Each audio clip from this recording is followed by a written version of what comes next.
Hello, hi everyone. This is Sagarika, academic coach for special kids.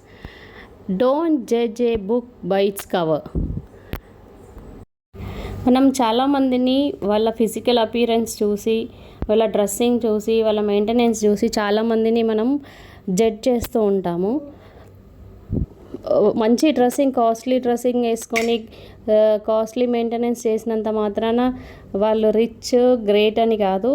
అలా అని normal dressing చేసుకొని నార్మల్గా ఉన్న వాళ్ళు వేస్ట్ అని కాదండి. సో మనం ఏ పర్సన్ని కూడా జడ్జ్ చేయొద్దు వాళ్ళ డ్రెస్సింగ్ని చూసి, వాళ్ళ క్యారెక్టర్ని చూసి జడ్జ్ చేయాలి. చాలామంది లెజెండరీస్ ఎవరైతే ఉన్నారో వాళ్ళు కూడా చాలామంది సింపుల్ డ్రెస్సింగ్ వేసుకునే వాళ్ళు కూడా ఉన్నారు. బ్రాండెడ్ అనేది కూడా వాళ్ళు యూస్ చేయకుండా నార్మల్ డ్రెస్సింగ్ చేసుకునే వాళ్ళు కూడా ఉన్నారు. ఎగ్జాంపుల్ చూస్తే మనం సుధామూర్తి గారిని తీసుకోవచ్చు. తను చాలా సింపుల్గా కాటన్ శారీస్ కట్టుకొని